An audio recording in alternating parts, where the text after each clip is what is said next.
Okay, so get this. We're diving into human behavioral ecology today.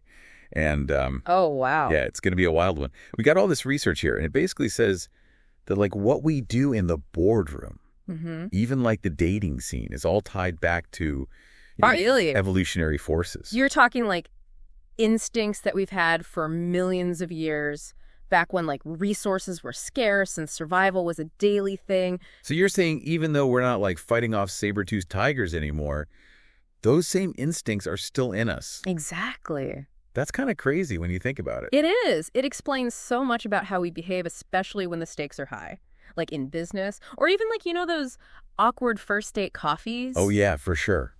Speaking of high stakes, one of these papers talks about competition and cooperation. Hmm. And honestly, it feels like those two are always like butting Yeah. heads. Hmm. Like in business, isn't it all about crushing the competition? Well, not always. The research actually shows that competition can actually create innovation and cooperation. Yeah. Even like competition for mates. Think about birds, like those crazy feathers and mating dances. Oh, yeah. It's not just for show. They're competing to show they're the best choice, you So know? it's like a talent show, but the prize is passing on your genes. Exactly.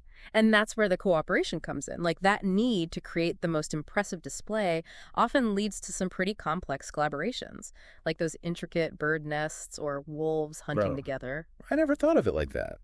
So competition makes you want to be better, Yeah. stronger, more attractive, and sometimes that takes teamwork. Right. I can see how that plays out in business too, like companies battling it out to make the best product, but then inside those companies, you have all these teams working together. Yeah, it's like competition driving cooperation on all these different levels. Totally. But what about when things get a little less, you know, noble? Mm-hmm. This paper on deception caught my eye. I mean, the business world isn't exactly known for playing by the rules all the time. You're not wrong. And this is where things get really interesting.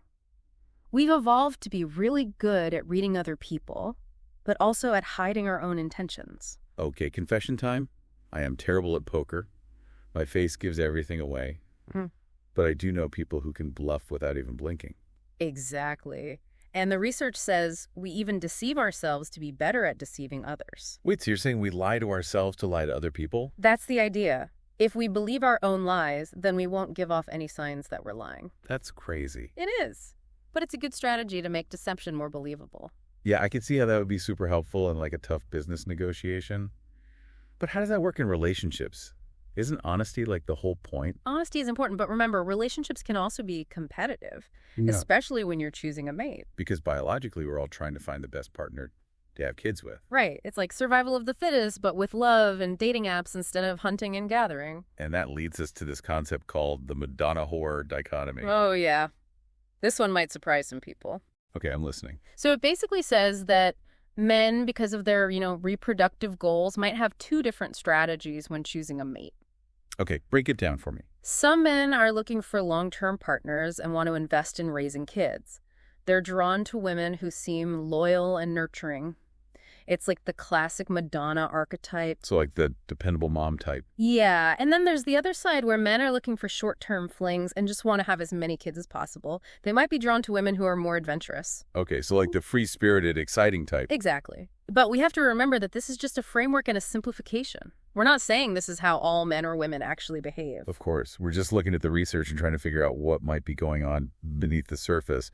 But this Madonna whore dichotomy thing makes me wonder, do men really make these calculated choices about who they date? It's not necessarily a conscious thing. We're Yeah. talking about subconscious drives shaped by evolution. It's more complicated than men having a checklist of Madonna or whore qualities. So it's like these ancient instincts are influencing our choices without us even realizing it. Exactly. And that brings us to another piece of this puzzle: social status and mate value. Let's be real. In today's world, social status is all about things like money, power, and looks. You're right. And those things play a huge role in who we're attracted to. Think about all those romantic stories in movies and books, the rich guy sweeping the girl off her feet, or the beautiful woman with tons of guys chasing her. It's like our culture is obsessed with these evolutionary pressures. It shapes what we think is desirable. Yeah, and sometimes those drives can create these imbalances. Imbalances, like supply and demand, but for love. Exactly. Imagine a society where men with resources are like the hot commodity. Okay. In places with imposed monogamy, you might see things like dowry, where the bride's family basically pays the groom's family for their son's resources and status. That's a pretty intense example of how these evolutionary pressures can play out in real life. So where does this leave us? Are we doomed to just repeat what our ancestors did? Are our choices already made for us by our genes? That's a great question, and one we'll keep digging into in the next part of our deep dive.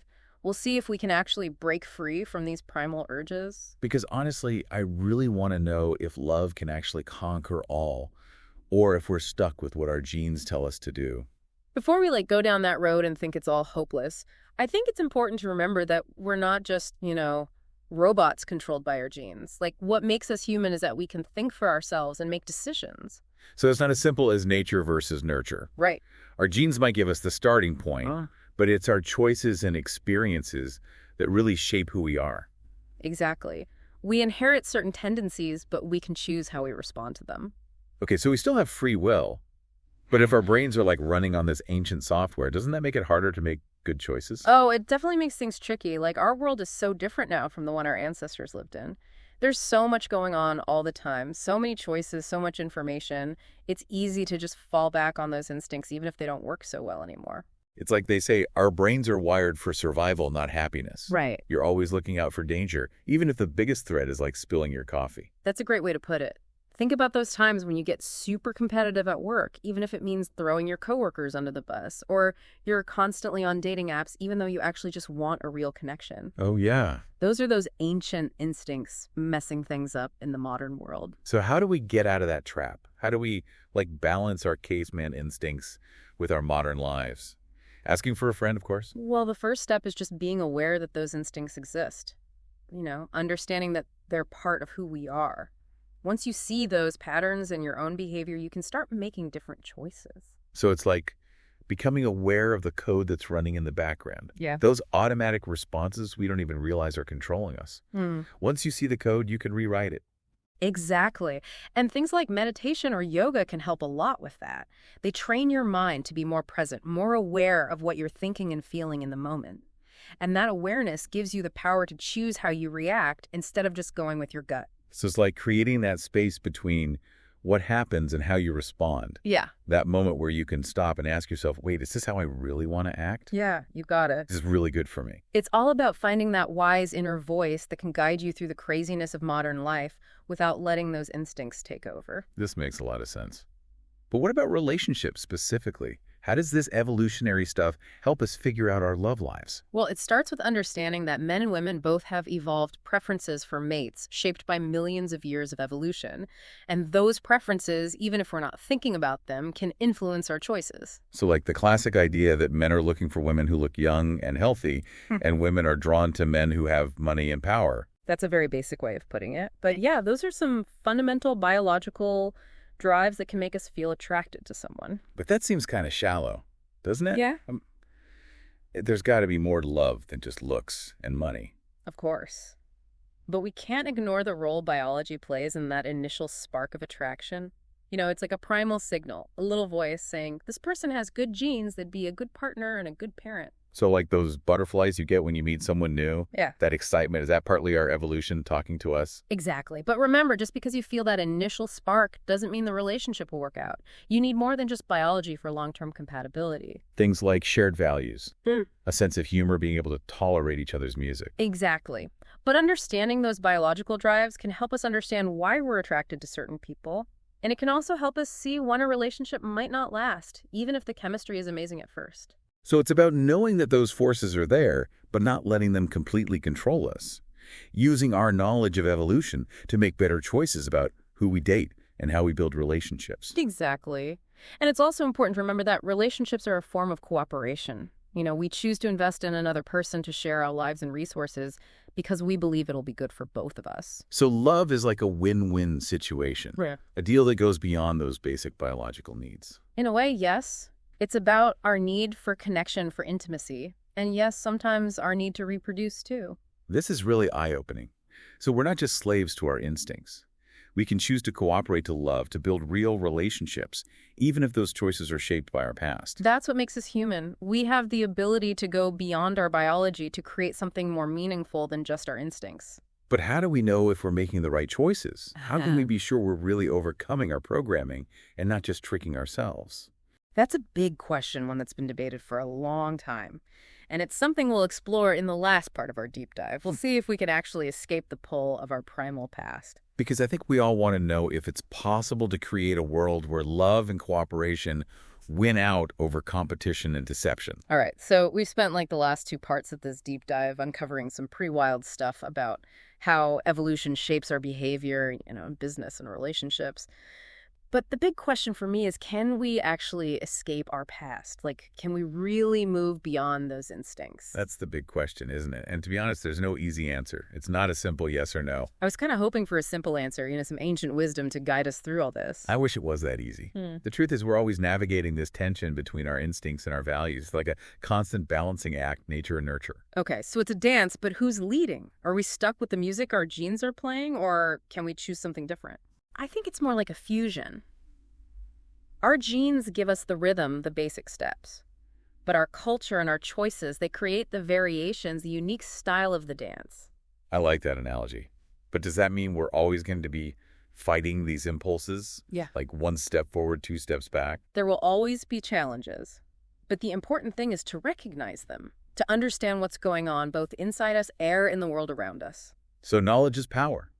Knowing ourselves, knowing our evolutionary history can help us make better choices. Exactly. The more we understand about our past, the better we can handle the present. It's like having a map, a guidebook to how our minds work. But a map can only take you so far.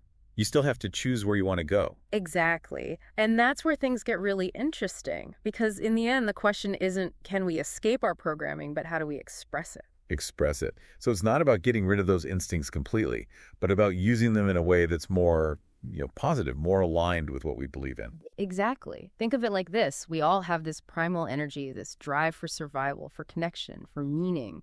But we can choose what we do with that energy. We can use it to compete and deceive and hoard resources. Or we can use it to do good. To do things that help others and the world around us. Exactly. We can use our competitive drive to push ourselves to be better, to reach our goals, but in a way that's fair and ethical. We can use our desire for connection to build strong relationships built on trust. And we can use our creativity to solve problems, to invent new things, to make the world a better place. Wow, that's pretty amazing. So it's like we're not just defined by our past, but we can actually shape our future. That's what's so cool about human behavioral ecology. It's not about being stuck. It's about potential. It's about knowing our limits, but also seeing what we can achieve. It's about accepting our instincts, but also going beyond them. So we're not just animals. Something more. We are animals, but we're capable of so much more. We can think about ourselves. We can feel empathy. We can love. And those qualities, along with our understanding of evolution, they give us the power to create a future that's meaningful and sustainable. So we have a choice. We can choose to be our best selves, to use our knowledge to make the world a better place. But what about those times when we mess up? When we fall back into those old patterns? Let's be real. We don't always make the best choices. You all have those moments. It's okay. The important thing is to be kind to ourselves, to see those moments as chances to learn. This back and forth between our past and our present, it's a lifelong journey. You'll make mistakes, you'll stumble, but as long as you keep learning, keep growing, keep trying to be better, then you're on the right track. That's a really nice way to put it. So it's not about being perfect. It's about progress. It's about accepting that being human is messy, but also believing that we can always become something more. Exactly. And remember, you're not alone in this. We're all in this together. We're all connected. Part of this big evolutionary experiment. And by supporting each other, by learning from each other, by sharing our stories and our struggles, we can help each other grow, both as individuals and as a species. So it's not about me versus you. It's about us. It's about recognizing that we're all human, that we share this evolutionary history, and using that knowledge to build a world that's more compassionate, more connected. That's the real challenge and the real opportunity, and it's something we face together. Well, that's an amazing thought to end on. To everyone listening, I hope this deep dive has given you something to think about. Remember, you're the product of millions of years of evolution. You're a complex, amazing person with so much potential. Embrace your instincts, but don't let them control you. Choose love, choose connection, choose to create a world that reflects the best of who we are. Well said. And that's a wrap on our deep dive into human behavioral ecology. Thanks for listening.